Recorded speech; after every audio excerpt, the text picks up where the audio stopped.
What up? What up? Another day. So recently I just turned 35 about a week ago on the 12th of June. And one of the things I noticed was how different it feels when your birthday comes around as opposed to when I was younger. Now it just definitely does another day. I go to work, nothing really changes. The only thing that's different is people will take time out of their day, maybe reach out and tell me happy birthday, which is fine, whatever.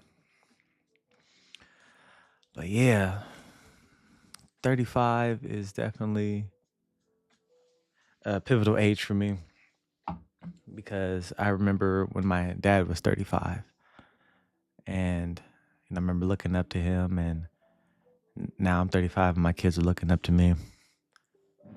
And my biggest the thing that I'm most, how could I say it? One of the things that stand out to me the most when it comes to, how my kids look at me is, what do they really think? What do they really think about me?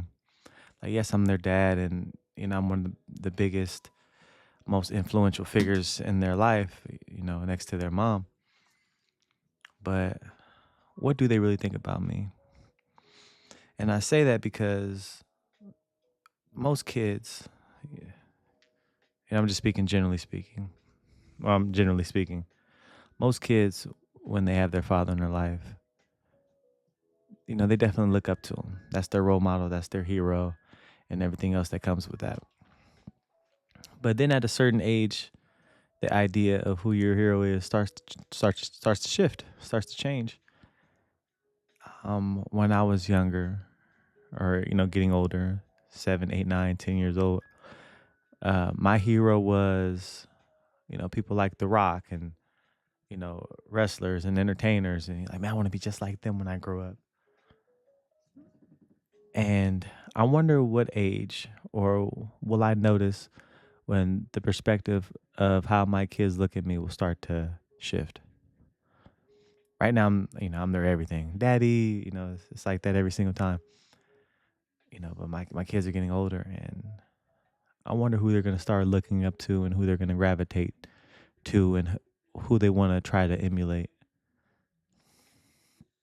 I can only do so much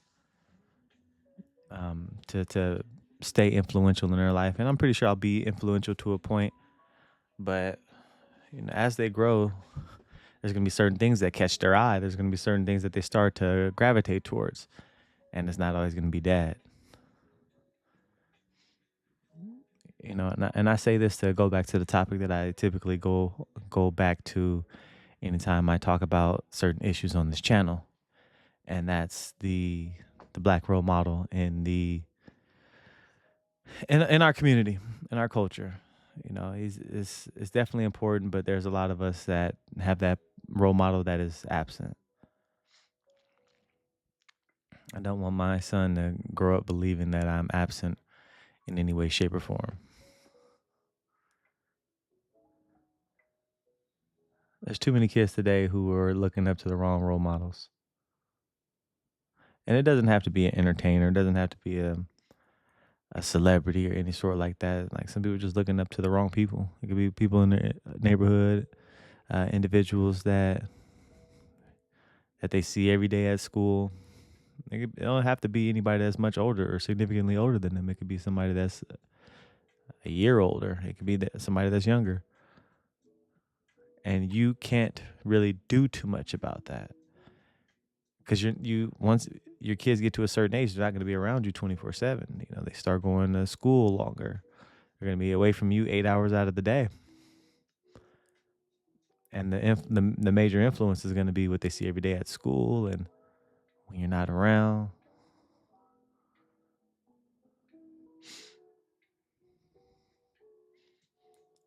What are your kids being exposed to that you're not aware of? What type of decisions are they making that you're not aware of? Because I remember what I was doing, and I can only pray that my son or my daughter aren't doing the same thing doing the same things that we were doing at a young age. I do believe that sitting one of the things that's important is checking in my opinion, when people used to have family dinner at the table, that was your daily check-in with you and your children, your spouse. But we don't eat at the dinner table anymore. I believe a lot of people are into their own world. They pull out their electronics, they eat dinner in front of the TV, and don't eat dinner as a family anymore. And we seem to be becoming strangers in our own house. Like I said, I'm just generally speaking. It's easy to become strangers in your own house. I got a friend who his kid is, I think he's starting high school soon, and he doesn't know who his kid is. Like he says it all the time. Like I don't really know who he is, because he spends all day on the video game or on his phone, and we barely talk. He gives the kid everything he wants though, so that might be playing a part in it. But he's living in your home and you don't know who he is.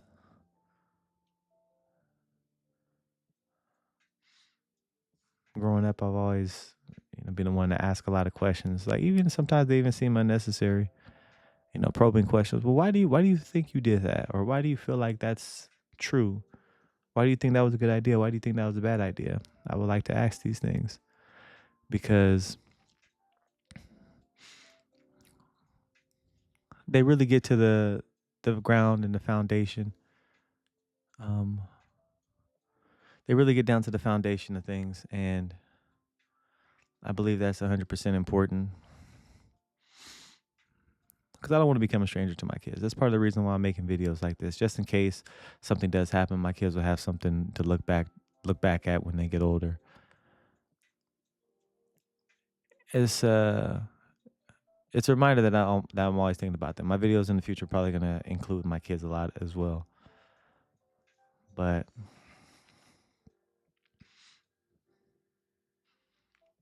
things have changed so much. The society that we live in today is, I think it's broken. We used to have a very strong family unit, and I'm not just talking about black people. I'm talking about everybody in America. The family used to stick together, and the mother would raise the kids, and the father would bring home or provide and protect. And now both parents have to work, which means the kids are raised by everyone else, schools, teachers, and whatever they're consuming on their devices, on their smartphones, on their tablets. That's who's raising the children. And I don't think that's a good idea. It's part of the reason why I deleted social media because I seen how it can create certain biases just by repetition, seeing the same thing over and over and over again. I started to develop a bias against certain things. I'm like, I can see it, I can feel it, and I didn't want to be influenced by social media, so I deleted it. Because these things, if you're watching it every day, you might not think that it's playing a significant part in your day and the way you think, but it actually is. Subconsciously, you are being programmed, and I didn't want to be programmed. Based on the algorithm that a computer generated. I didn't want to do that, so I got rid of it. The highlight reel of Instagram and things like that when it's not really showing the true side of everything. I see couples on Instagram, and I've seen a couple on Instagram where they look like they have the best time. They travel all over the place with each other. They're always eating with each other, and I seen them beat each other up at home. It's not funny, but it's like it only tells part of the story. Tell the whole story. So I don't like it because it doesn't tell the whole story. It's it's a glamorized life and it's not true. So I just took a step back from it. But anyway, this is my video. Again, don't really have a topic. I was just getting on this and talking. As you see, the setup's different, kinda. I got the microphone actually on a stand now instead of holding it. But yeah, if you got a video idea, go ahead and shoot it to me because I really don't know where I'm going with this. I'm sitting here drinking my sparkling water 'cause I don't drink soda. Soda doesn't change so much. In a can, there's 36 grams of sugar in soda. I'm cool off that. I want to age gracefully and I try to stay away from everything in excess. Sugar's cool, but 36 grams in a small can of soda, nah, that's too much. I'll drink water. But yeah, um, I forgot what I was even going. I was just talking. Be conscious about what you're putting in your head. If you have social media and you find yourself on there for 3 hours, like what are you consuming? Pay attention what you're consuming. Because the microphone is on, it hears what you're saying, and it watches what you spend time on. You don't have to like a picture or a video to know for the algorithm to know that you're spending time looking at it. So make sure you pay attention to that as well. Do not be influenced and or synthetically influenced by social media. Is that is that is that the basis of this video? Man, it's a trap. I'm telling you, it is a trap. In this world, I do believe that there's a huge amount of non-free thinkers. There's a lot of people who have to be told what to think. They have to be taught what to think and how to feel. They can't do the things on their own. They can't think on their own, so they have to be taught.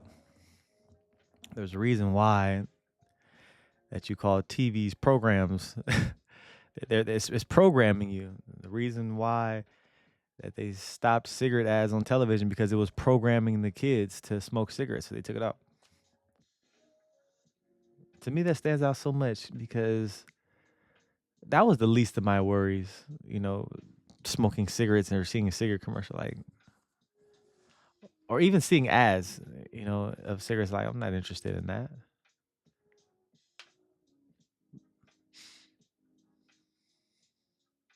But yeah, there's a lot of people who are not free thinkers. They have to be told what to do, and there's a huge amount of people who will do what they're told, no matter what. And we've seen that during COVID. We've seen people getting their own relatives arrested because they weren't wearing a mask or some other some other temporary law or rule that they put in place, and people turn on their family members instantly. They're ultimately part of the system. They're ultimately part of the system, and people that have to be told what to believe and what to do will die to protect the system. And then there's certain individuals who want to fight against the system but don't know how. They want to escape the system, but you're at such a low place when you disassociate yourself from the norm that society might push you to the side. You might not have a lot of friends. Might not have a lot of people that think like you. And then you got some people who manage to figure it out, find that secret key. And once you disconnect from the system and you're different enough and you're able to make a lane for yourself, you're gonna win no matter what in life. I think most of those people just need to find a lane. Like even myself, I feel like I need to find a lane.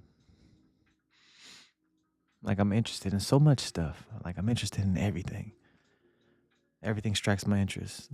You know, language, politics, math, and people, and human interaction, and just everything. And I have a hard time getting a focus down. It's tough. Sometimes I can focus for a couple months at a time, and then I'll fall into something else. It's the worst habit. I'm 35 years old and I'm still trying to get better at staying focused on one task for a long time. I had a painting business and I was doing good, and I felt my focus shift. I felt my focus shift, and when that happened, it just seemed like everything started falling in line for me. I met a guy who needed a painter, and I was getting jobs left and right. People were just randomly calling, hey, do you know anybody that paints? I'm like, yeah, I do. I'm like, why are these things falling in place? And I felt like I was in a free flow state for a long time. But then I fell off because I got distracted by what the world puts in front of me, or what the world does to get you off your path. It'll give you things to distract you. The distractions are sometimes good. The distractions could play out, but if the main purpose and the main goal is to follow your own path, there's going to be barriers in that path. I stopped at a barrier.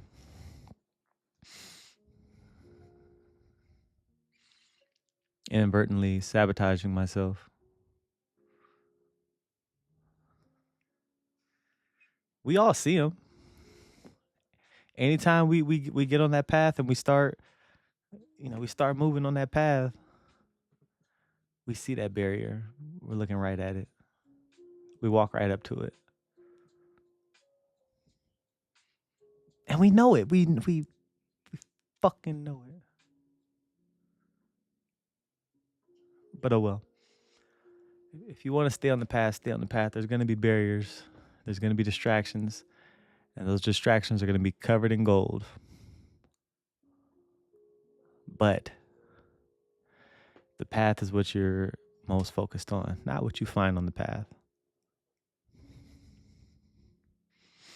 Not what you stop and look at. The end game, the finish line is what you want. Stay on the path. Keep your eyes on the finish line. If there's people that want to join you in your journey, let them join you, but don't take your eyes off the finish line.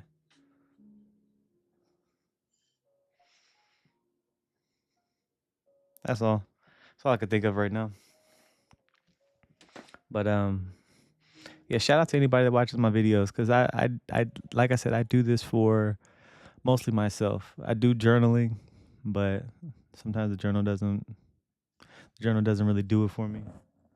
So I'll make a YouTube video that's gonna be uploaded onto the internet forever.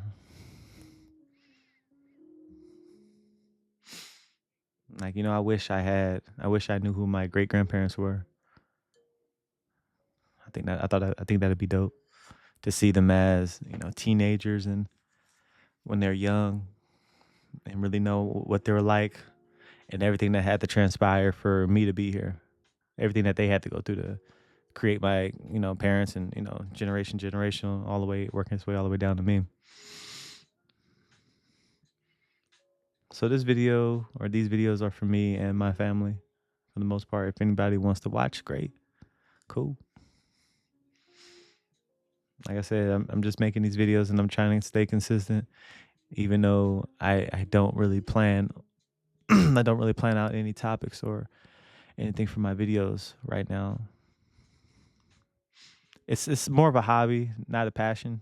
So yeah, that's it. I'm 19 minutes in and I've just been talking.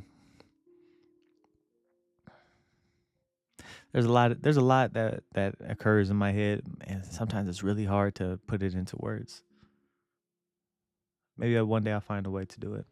Maybe one of these videos I'll be able to elaborate what's actually going on in my head, because I swear it's just constant movement, and then when it comes out of my mouth, it just sounds like garbage. It sounds like gibberish, because it's really hard to extrapolate what I'm trying to say or what I'm thinking into words. But yeah, that's it. I'll catch y'all later.